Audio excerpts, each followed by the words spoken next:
Hello friends. आज की video में हम मेन चार्ट या फिर जिसे एक्स बार चार्ट भी कहते हैं उसके बारे में पढ़ेंगे। तो सबसे पहले बात करते हैं कि कंट्रोल चार्ट क्या होते हैं। देखो, कंट्रोल चार्ट बेसिकली एक ग्राफिकली रिप्रेजेंटेशन है। हम कोई भी इंफॉर्मेशन कलेक्ट करते हैं उसे ग्राफ की हेल्प से हम दूसरों को बताते हैं। मेन चीज़ है कंट्रोल चार्ट में क्या कि कोई भी अगर कंपनी है वो कोई प्रोडक्ट तैयार कर रही है तो उसने एक स्टैंडर्ड बनाए रखा होता है कि हाँ, अगर हम कोई चीज़ बना रहे हैं, कोई भी प्रोडक्ट है, तो उसका मैक्सिमम अगर वेट की बात करें या मास की बात करें तो उसका हम अगर स्टैंडर्ड बना लें कि इसका मास जो है वो 50 ग्राम होना चाहिए, इससे ज़्यादा नहीं होना चाहिए।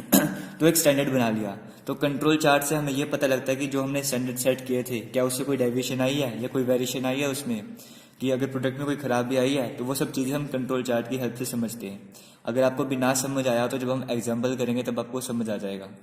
अब बात करते हैं इस कंट्रोल चार्ट के टाइप्स की। देखो, मेनली इसको दो कैटेगरी में डिवाइड किया गया है। एक है कंट्रोल चार्ट फॉर वेरिएबल्स और दूसरा है कंट्रोल चार्ट फॉर एट्रीब्यूट्स। अगर हम वेरिएबल्स की बात करें तो उसमें आते हैं एक्स बार चार्ट, जिसके बारे में हम आज पढ़ेंगे। एक है आर चार्ट और फिर sigma chart. Control chart for variable में क्या है, हम कोई भी जो हम प्रोडक्ट है उसकी क्वालिटी के बारे में स्टडी करते हैं, उसकी क्वालिटी कैरेक्टरिस्टिक्स को मेजर करते हैं, और एट्रीब्यूट्स में हम उसकी क्वालिटी कैरेक्टरिस्टिक्स को जज करते हैं।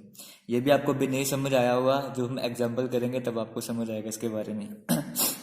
तो एट्रीब्यूट्स में भी चार टाइप्स हैं: P chart, N P chart, C chart और साथ में यू चार्ट। तो सबसे पहले हम एक्स चार्ट के बारे में समझेंगे, एक्स बार चार्ट के बारे में एग्जाम्पल के साथ, फिर आपको सही से समझ आ जाएगा ये। तो इसमें कुछ फॉर्मूलेज हैं, सबसे पहले वो डिस्कस कर लेते हैं। देखो, एक्स बार चार्ट के लिए आपको तीन लिमिट्स होती हैं। देखो, एक control limit, upper control limit और एलसीएल मतलब कि लोअर कंट्रोल लिमिट। अब इसका फायदा क्या है, इनसे आपको ये पता लगता है कि आप जो भी प्रोडक्ट बना रहे हो, कोई कंपनी या कुछ भी प्रोडक्शन कर रही है किसी प्रोडक्ट की, तो वो किस लिमिट में आ रहा है। कंट्रोल लिमिट यानी कि कोई प्रोडक्ट है तो हमने कह दिया कि उसका मास है, डायमेंशंस कह दी। मान लो डायमेंशंस की बात कर रहे हैं, हमने सेट कर दी कि उसकी डायमेंशन है, मान लो 10 सेंटीमीटर उसकी डायमेंशन आ गई। अगर कोई प्रोडक्ट है उसको हम बना रहे हैं, उसकी 10 सेंटीमीटर तक डायमेंशन यानी कि लेंथ आ रही है, तो वो प्रोडक्ट ओके है। तो हमने बात कर ली उसकी कंट्रोल लिमिट है कि हाँ 10 सेंटीमीटर तक बन जाए तो ठीक है। अब हम बोलते हैं कि चलो 10 सेंटीमीटर ना बना तो अगर वो 12 सेंटीमीटर तक भी चल जाए तो ओके है प्रोडक्ट। वो हमने एक अपर कंट्रोल लिमिट सेट कर दी कि हाँ मैक्सिमम ये जो है प्रोडक्ट वो 12 सेंटीमीटर तक जाना चाहिए, तो वो आ गई अपर कंट्रोल लिमिट। और हमने एक ये सेट कर दी कि चलो 10 सेंटीमीटर ना बने, वो 8 सेंटीमीटर तक भी अगर बन जाए तो भी हम उस चीज़ को एक्सेप्ट कर लेंगे, तो वो होगी लोअर कंट्रोल लिमिट। तीन तरह की लिमिट्स होगी: control limit, upper control limit और साथ ही साथ लोअर कंट्रोल लिमिट। अब है क्या कि हम कोई प्रोडक्ट बना रहे हैं तो अगर वो इन कंट्रोल लिमिट्स के बाहर चला जाए, अगर हमने कहा था कि वो 10 सेंटीमीटर तक आए लेकिन वो 10 सेंटीमीटर की जगह वो 5 सेंटीमीटर बन गया या 15 सेंटीमीटर बन गया, तो इसका मतलब कि वो लिमिट से बाहर चला गया, तो वो प्रोडक्ट हमारे पास डिफेक्टिव आ गया, तो हम उसको रिजेक्ट करेंगे। क्योंकि अगर उस प्रोडक्ट को हमने रिजेक्ट नहीं किया और मार्केट में बेच दिया तो कोई भी कस्टमर अगर उस प्रोडक्ट को खरीदेगा, हमने सिर्फ लेंथ की बात की, डायमेंशन की बात किया है, किसी भी तरह की कैरेक्टरिस्टिक्स हो सकती हैं, वो उसका टेक्सचर हो सकता है, उसका वेट हो सकता है, कुछ भी उसमें चेंजेस गड़बड़ी आ सकती है। तो हम क्या करेंगे, अगर वो लिमिट से बाहर जाए तो उस चीज़ को रिजेक्ट कर देंगे, मार्केट में भेजेंगे ही नहीं। अगर मार्केट में भेज दिया और कस्टमर ने वो चीज़ खरीद ली, आपकी कंपनी कितनी भी अच्छी हो, एक बार प्रोडक्ट बेकार निकल गया तो कंपनी का नाम खराब हो जाता है। तो कंट्रोल चार्ट मेनली उसी चीज़ पर फोकस करता है कि अगर कहीं पर गलती हुई है तो उस प्रोडक्ट को मार्केट में भेजना ही नहीं, उस सैंपल को मार्केट में भेजना ही नहीं है। और जिस दिन गलती हुई है वो पता लग जाएगा किस दिन गलती हुई थी, फिर उस पर कुछ एक्शंस लिए जाएंगे ताकि वो दोबारा से गलती ना हो। तो इस एग्जाम्पल लेंगे तब और क्लियर हो जाएगा। देखो, कंट्रोल लिमिट का फॉर्मूला निकालना है, अगर बेसिक फॉर्मूला वो है एक्स बार। एक्स बार के आपके पास सैंपल होगा, सैंपल के मीन का एवरेज जो है वो एक्स बार। क्वेश्चन करेंगे समझ रहा है कैसे इसको निकालना है। अपर कंट्रोल लिमिट में होगा X bar plus Z into sigma X. X bar हमारे पास आ गया average of sample mean, Z है हमारे पास स्टैंडर्ड नॉर्मल वेरिएशन, और सिग्मा एक्स ये जो है हमारे पास डेविएशन बोलते हैं इसको, वो चीज़ आ गई। तो वैसे लोअर कंट्रोल लिमिट में माइनस का साइन आ जाएगा, ठीक है। ये फॉर्मूला तो नहीं है, बेसिक जो फॉर्मूला आप यूज़ करेंगे वो ये वाले फॉर्मूला यूज़ करेंगे, ये और ये वाले। तो इन पर पहुंच, ये कैसे फॉर्मूला है उनके लिए मैं आपको ये चीज़ बता रहा हूँ मैं। अब देखो, यहाँ पर अगर ये चीज़ कभी आपको गिवन हो, आपको सिग्मा एक्स गिवन हो, तो आप कैसे सॉल्व करोगे। तो देखो, जेड की वैल्यू आप 2 लोगे अगर हमारे पास 4 सिग्मा प्रोसेस होगा, जेड की वैल्यू 3 लोगे अगर 6 सिग्मा प्रोसेस होगा। इनके बारे में डिटेल में हम बाद की वीडियोज़ में स्टडी करेंगे, ठीक है। अगर आपको कुछ भी ना दिया हो तो आप जेड की वैल्यू को 3 लिया करोगे, क्योंकि इसके जो 6 सिग्मा में वो 99.74% तक का एफिशिएंसी रहती है, मतलब कि इतने परसेंट प्रोडक्ट ओके रहता है। तो हम यहाँ तक पहुँचना चाहते हैं, इसलिए हम जेड को 3 लेंगे। तो ये चीज़ हम हमेशा जेड को 3 लेंगे अगर कुछ गिवन ना हो तो। और सिग्मा एक्स बार का फॉर्मूला होता है sigma by root N. Root N है सैम्पल साइज, इसके बारे में डिस्कस करेंगे। तो देखो z को 3 मानो और सिग्मा एक्स का फॉर्मूला हमें पता है, तो यहाँ पे सब्स्टिट्यूट करो तो फॉर्मूला आ जाएगा कंट्रोल लिमिट का x बार, ये कैपिटल X है, x बार डबल बार, ठीक है। अपर कंट्रोल लिमिट हो जाएगा x बार जो हमारे पास यहाँ पे था प्लस, और उसके बाद सिग्मा एक्स बार की जगह हमने ये डाल देना सिग्मा बाय रूट एन, तो ये आ गया, वैसे लोअर कंट्रोल लिमिट आ गया, ठीक है। अब ये चीज़ हमारे पास आ गई। अब हमारे पास एक फॉर्मूला था रेंज का R bar equal to sigma into D two. यहाँ से अगर हम सिग्मा निकालें तो क्या आ जाएगा R bar by D two, ये सिग्मा की वैल्यू आ जाएगी। अब हम यहाँ पर क्या करेंगे, सिग्मा की जगह ये वैल्यू सब्स्टिट्यूट कर देंगे, तो कंट्रोल लिमिट तो वही रहेगी एक्स बार, ये जो है कंट्रोल लिमिट एक्स बार रहेगी। अगर अपर कंट्रोल लिमिट की बात करें तो X bar as it is, plus का sign as it is, 3 by root N as it is, और सिग्मा की जगह हम ये R bar by D two लिख देंगे। वैसे लोअर कंट्रोल लिमिट का बनाएंगे फॉर्मूला, तो जब हम भी क्वेश्चन सॉल्व करेंगे तो हम ये फॉर्मूला यूज करेंगे उसमें, ठीक है। और अगर आप इंडस्ट्री में काम कर रहे हो या कहीं पर क्वेश्चन में भी डायरेक्ट ये चीज़ें दी होती है तो आप ये फॉर्मूला यूज करोगे, अपर कंट्रोल लिमिट का X bar plus R bar into A two. यहाँ पे ए टू क्या है हमारे पास, ये 3 over D two into root N, ये हमारे पास ए टू है। वैसे यहाँ पे आ जाएगा X bar minus R bar into A two की वैल्यू जो हमारे पास ये गिवन है। तो आपको अगर डायरेक्ट ए टू पता होगा तो आप ये वाला फॉर्मूला यूज करोगे, ठीक है। अगर आपको आर बार पता होगा, डी टू पता होगा, स्मॉल एन पता होगा तो आप ये वाला फॉर्मूला यूज करोगे। तो अब क्वेश्चन देखते हैं, फिर क्वेश्चन इस फॉर्मूले को हम यूज करेंगे, कैसे यूज करना है इन चीज़ों को। देखो क्वेश्चन में क्या हमारे पास, हम नवंबर के मंथ की बात करते हैं, अभी नवंबर का मंथ चला तो इसी मंथ की बात कर लेते हैं। ये 1 नवंबर, 2 नवंबर, 3 नवंबर, इस तरह से 10 नवंबर तक हमने डेट लिख दी यहाँ पे कि हमने ये जो 10 दिन है, इन 10 दिन में कोई प्रोडक्ट है उसकी ऑब्जर्वेशंस की। ये उनका मास है, ग्राम में मास और वेट में डिफरेंस होता है, इसलिए मैंने यहाँ पे मास लिखा हुआ है। तो ये मास आ गया उनका ग्राम में, आप वेट भी समझ सकते हो, ठीक है। तो ग्राम में वेट आ गया उनका। अब अगर हम 1 नवंबर की बात करें तो 1 नवंबर को हमने क्या किया, 5 ऑब्जर्वेशंस ली। तो 5 ऑब्जर्वेशंस में हमने देखा कि पहले दिन जो हमने ऑब्जर्वेशन ली थी उसमें पहले दिन की जो 5 ऑब्जर्वेशन ली थी, पहले ऑब्जर्वेशन में कोई भी प्रोडक्ट था या सैंपल में जो प्रोडक्ट था उसका वेट आया या मास आया 504 ग्राम, 504 ग्राम। उसी तरह से सेकंड टाइम में आया 496 ग्राम, थर्ड टाइम में 505 ग्राम, फोर्थ टाइम में 496 और फिफ्थ टाइम में 509 ग्राम। वैसे 2 नवंबर को हमने ये ऑब्जर्वेशन ली, 3 नवंबर को, 4 नवंबर को, इस तरह से करके हमने 10 नवंबर तक की सारी ऑब्जर्वेशन ले ली, ठीक है। अब उसके बाद देखो क्या, उसके बाद हमने क्या करना है, जब भी हमें क्वेश्चंस करने तो हमें एक सेकंड, जब भी हम क्वेश्चंस करेंगे तो हमें क्या होगा यहाँ पर, मैं इस तरह से मान रहा हूँ कि हम इंडस्ट्री में वर्क कर रहे हैं और कैलकुलेशंस कर रहे हैं। बट अगर आप यूनिवर्सिटी एग्जाम दे रहे हो, कोई एग्जाम दे रहे हो, तो आपको ये सब नहीं गिवन होगा, आपको डायरेक्टली ये डेट या सैंपल गिवन होगा, उसके बाद आर और एक्स बार गिवन होगा। तो मैं आपको बता रहा हूँ कि ये आर और एक्स बार बेसिकली आया कहाँ से, तो इसलिए इस तरह का क्वेश्चन उठाया मैंने, ठीक है। अब आपको पहले आर निकालना है इन सभी के लिए और फिर एक्स बार भी निकालना है। आर यानी कि जो रेंज है और एक्स यानी कि मीन, ठीक है। हम पहले 1 नवंबर के लिए निकालेंगे आर। तो रेंज बेसिकली निकालते हैं कैसे, highest value minus lowest value. अगर हम 1 नवंबर के लिए निकालें तो यहाँ पे हाईएस्ट वैल्यू हमारे पास क्या है 509 और लोएस्ट वैल्यू है 496, तो इन दोनों का डिफरेंस हो गया 13, तो ये आ गया रेंज, यानी कि highest value minus minimum value. तो वैसे 2 नवंबर के लिए निकाला हमने हाईएस्ट माइनस मिनिमम, तो हो गया 29।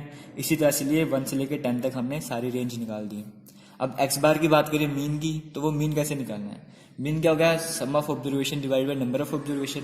अब इन सभी को प्लस कर दो, 504 plus 496 plus 505 plus 496 plus 509 divide by कितनी ऑब्जर्वेशन चाहिए, 1 2 3 4 5, इन सब का सम करके 5 से डिवाइड कर दो, तो आपका एक्स बार आ गया 1 नवंबर के लिए। वैसे सभी के लिए निकाल दो, सेकंड के लिए इन सभी को प्लस करके डिवाइड कर दो 5 से, तो हमारे पास ये मीन आ गया, ठीक है। जब आप क्वेश्चन करोगे आपको डायरेक्ट आर और एक्स बार दिया होगा, ये सब आपको नहीं दिया होगा, तो वो क्वेश्चन ईजी होगा। अब ठीक है, अब हम फॉर्मूले की बात करते हैं। अब फॉर्मूला में जैसे देखा, डिस्कस किया था अभी, तो फॉर्मूले में हमें क्या था, या तो हमें देखो या तो आर बार चाहिए, ए टू एक्स बार चाहिए, या हमें ये सारी चीजें निकालनी पड़ेंगी। हम देखते पहले यहाँ पे हम क्या सॉल्व कर सकते हैं। तो यहाँ पर देखो, अगर हमें आर गिवन है तो हम यहाँ पे इसका मीन निकाल सकते हैं रेंज का। तो वो कैसे निकालेंगे, इन सभी को प्लस कर देंगे, 13 प्लस 29 प्लस 28 ऐसे करते करते 16 तक प्लस करके डिवाइड बाय कितने डेज का है, ये 10 डेज का है, तो डिवाइड बाय 10 कर देंगे। तो ये इनको अगर सम करोगे सारों को तो 231 आएगा डिवाइड बाय 10, तो ये आ जाएगा आपको 23.1, ये आएगा मीन रेंज, ठीक है। वैसे सेम जैसे हम निकालते हैं ना मीन की, sum of observation divide by number of observation, वही किया है। उसी तरह से एक्स डबल बार निकालेंगे, वो कैसे निकालेंगे, इन सभी का सम डिवाइडेड बाय 10, तो इन सभी का सम करोगे तो 4978 आ जाएगा, डिवाइड करोगे 10 से तो 497.8 आएगा। आप कैलकुलेशंस खुद भी करके देख लेना, मुझसे गलती भी हो सकती है। ये चीज़ आ गई, ठीक है। अब देखो, अब हमारे पास क्या क्या आ गया यहाँ पर, अगर फॉर्मूलेज की बात करें तो एक्स बार का हमें एक्स डबल बार का पता लग गया, आर बार का पता लग गया, ये भी कैपिटल एक्स बार है, ठीक है। अब उसके बाद हमें एक्स डबल बार पता लग गया, आर बार पता लग गया। अब इस क्वेश्चन में हमें ना ही D2 गिवन है, ना ही ये स्मॉल एन तो पता है वैसे हमें, तो या तो हम ये लो फॉर्मूला यूज कर सकते हैं या तो ये लो फॉर्मूला यूज कर सकते हैं, कुछ भी कर सकते हैं।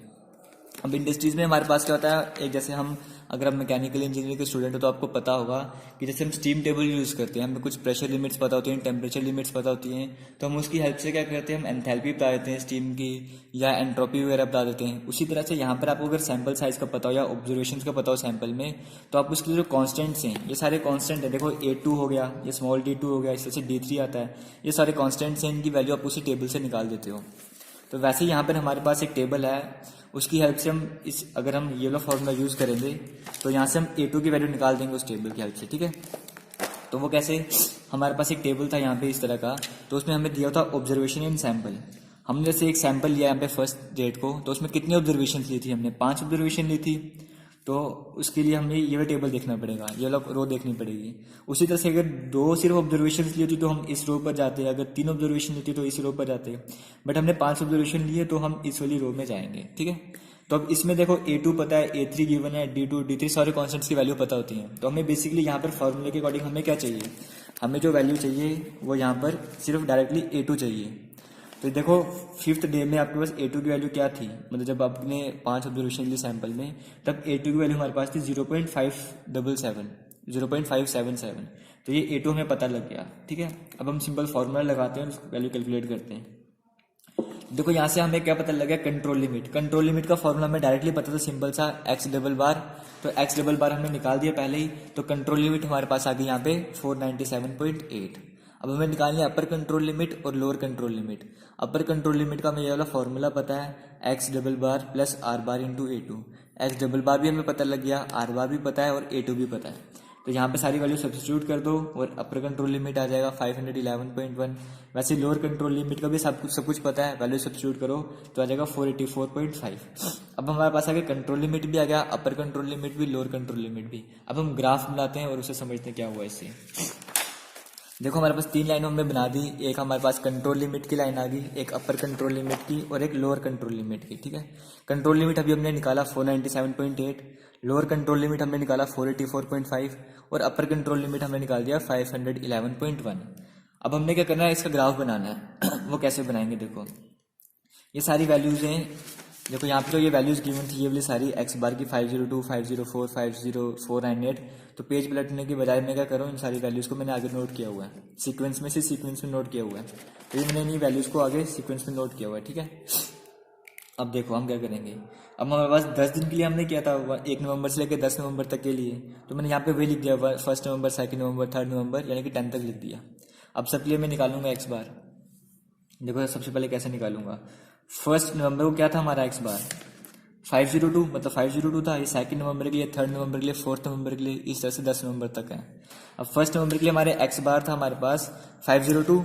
तो देखो यहाँ पे 502 कहाँ पर आएगा, ये 498 के करीब करीब है, तो यानी कि 502 यहाँ के ऊपर आएगा, तो ये आएगा हमारे पास फर्स्ट डे के लिए। अब सेकंड डे की बात करें तो वो 504 है, 504 से थोड़ा सा ऊपर हुआ होगा, यानी कि सेकंड डे में यहाँ पर आ जाओ आप, 504 यहाँ के ऊपर हुआ होगा। थर्ड डे में कितना था 498, तो 498 यानी कि इससे बिल्कुल थोड़ा सा ऊपर होगा, यानी कि यहाँ के ऊपर होगा ये, तो ये हमने बना दिया थर्ड डे का। वैसे फोर्थ डे के लिए 500 है, तो 500 कहाँ पर होगा, ये तो 502 ये रखा था हमने, थोड़ा से भी और नीचे कर लो यहाँ पे, ये हो गया 500। अब वैसे ही फिफ्थ डे के लिए कितना है, ये first second third fourth, fifth के लिए 473 मतलब कि यहाँ पे तो से भी डाउन आ जाएगा, यहाँ कहीं पे नीचे की तरफ आएगा ये। फिर उसके बाद आ जाओ 499 मतलब कि इससे थोड़ा सा ऊपर होगा ये, यहाँ कहीं पे आएगा 499। फिर आ गया 494 इससे थोड़ा नीचे होगा 497 से। फिर 509 तो हमारा यहाँ पर होगा कहीं पर। फिर 501 497 से थोड़ा ऊपर चले जाओ, यहाँ कहीं पर होगा। फिर 498 है तो 498 दोबारा से यहाँ गेम पे इसके आसपास होगा। तो ये हमने क्या बना दिया, जो हमारे पास ये मीन था, मीन की वैल्यू हमने सारी इस टेबल में बना दी है। अब इन्हें ज्वाइन कर लो आप एक बार, तो इस तरह से ज्वाइन कर लेते हैं। चलो ये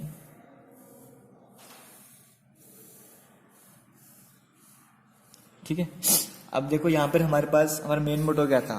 अब ये जो कुछ प्रोडक्ट है हमारे पास, जैसे 1 नवंबर का प्रोडक्ट था हमारे पास कंट्रोल लिमिट के आसपास है और अपर और लोअर के बीच में, यानी कि कंट्रोल लिमिट के आसपास है। तो ठीक है, इस दिन का जो हमने सैंपल लिया, मतलब इस दिन जो प्रोडक्शन हुई वो ओके थी, कोई प्रॉब्लम नहीं है। सेकंड डे भी ठीक थी। अब मेन प्रॉब्लम कहाँ पर आई है, जो इसके बीच में इसके बीच में आ रहे हैं वो चलो ठीक है, कंट्रोल लिमिट के जो बिल्कुल पास आ रहे हैं वो तो बेटर है, बिल्कुल बेस्ट है। जो अपर कंट्रोल लिमिट और लोअर कंट्रोल लिमिट के बीच में आ रहे हैं वो भी ओके है, बट जो लोअर कंट्रोल लिमिट से ही नीचे चला जाएगा या अपर कंट्रोल लिमिट से ऊपर चला जाएगा तो वो तो उस दिन कुछ ना कुछ प्रॉब्लम हुई होगी, तो उस दिन के प्रोडक्ट तो बिल्कुल मार्केट में भेजेंगे नहीं। तो यहाँ से हमें पता लग गया देखो कि 5 नवंबर वाले दिन ये कहाँ पर आ गया, 474, मतलब 484 से भी बिल्कुल नीचे आ गया था, लोअर कंट्रोल लिमिट से भी नीचे चला गया था। तो मतलब इस दिन हमारे से हमसे कुछ ना कुछ गलती हुई जिसके कारण प्रोडक्शन में कोई ना कोई खराबी हुई है। तो 5 नवंबर वाले दिन की जितनी भी प्रोडक्शन थी या जो भी हमने सैंपल साइज लिए वो सारे तो हमें मार्केट में भेजने नहीं है। हम क्या करेंगे, उस दिन के सारे जो भी प्रोडक्शन थी या जो भी हमने सैंपल लिया था उसमें जो भी प्रोडक्शन की थी वो सारे रिजेक्ट कर देंगे, उसे आगे मार्केट में नहीं भेजना। और फिर उसके बाद हम कुछ प्रिवेंटिव मेजर्स लेंगे कि हमसे वो गलती क्यों हुई थी, क्या रीजंस थे, उन सब के बारे में हम देखेंगे, क्या गलतियां थी उनको फिर ठीक करने की कोशिश करेंगे। तो वहाँ से ये भी पता लगेगा क्या गलतियां थी, उनको कैसे ठीक करना है। तो मेन ये चीज़ है कि हमारा मेन क्या लिमिट, यहाँ पे मेन मोटो क्या था कि हम कंट्रोल में रखें अपने प्रोडक्शन को। तो यहाँ से हमें पता लगे कि हाँ कहाँ पे वेरिएशन आई है हमारे प्रोडक्शन में। तो वो चीज़ जो है कंपनी के लिए सबसे ज़्यादा फायदेमंद रहती है, मायने भी रखती है कि कंपनी की प्रोडक्शन बेटर होनी चाहिए। तो हमें स्टार्ट से ये पता लग गया। बाकी दिन क्या था, अब ये नहीं कि आप डेली उठा के चेक करते रहो कि आज के दिन प्रोडक्शन कैसी हुई, ये सब नहीं करना पड़ता। आप क्या करते हो, महीने में या रोज भी करोगे तो आप सभी प्रोडक्ट को नहीं करते, एक सैंपल उठा लेते हो, उस सैंपल को चेक करते हो। वैसे यहाँ पे कंपनी ने क्या किया, 1 महीने के कोई भी 10 दिन ले लिए और उस 10 दिन में उन्होंने क्या किया, वही प्रोडक्ट के बारे में चेक करना स्टार्ट कर दिया। उन्हें यहाँ से पता लग गया कि हाँ 5 तारीख को प्रोडक्ट में गलती हुई थी। तो यहाँ से ये पता लग गया हमें एक्स बार चार्ट की हेल्प से। अब हमने यहाँ पे बात की थी कि हम जब भी इसकी बात कर रहे थे कंट्रोल चार्ट की, तो हम एक्स बार चार्ट को अकेले नहीं यूज़ करते, इसके साथ या तो हम आर चार्ट यूज़ करते हैं या तो सिग्मा चार्ट यूज़ करते हैं। तो नेक्स्ट वीडियो में हम आर चार्ट के बारे में पढ़ेंगे। तो उससे पहले आपको मैं क्वेश्चन दे देता हूँ, जो नॉर्मली अगर यूनिवर्सिटी की एग्जाम दोगे तो हमको डायरेक्ट आपको सैंपल दिया होगा, मीन और रेंज गिवन होगी। तो आपको सिंपल सा कांस्टेंट की वैल्यू भी गिवन है, आपको simple lower control limit, upper control limit और कंट्रोल लिमिट निकालना है। तो यहाँ से आप मीन ऐप तो एक्स डबल बार निकाल दोगे, यहाँ से इन सभी को प्लस करके डिवाइड कर दोगे 10 से, और वैसी रेंज भी आप निकाल दोगे और बाकी वैल्यू तो आपको गिवन है। तो फॉर्मूला यूज़ करके आप सारी वैल्यूज निकाल सकते हो। तो आप इस क्वेश्चन को खुद से ट्राई करना। अगर नहीं आपको समझ आए तो मेरे फेसबुक पेज पर आप मुझे मैसेज कर देना, मैं आपको बता दूंगा इस क्वेश्चन को कैसे सॉल्व करना है। और नेक्स्ट वीडियो में हम इसी क्वेश्चन को दोबारा से सॉल्व करेंगे और इसी क्वेश्चन की हेल्प से हम आर चार्ट भी सॉल्व करने की कोशिश करेंगे। तो आज के लिए इतना ही। Thank you. जय हिंद।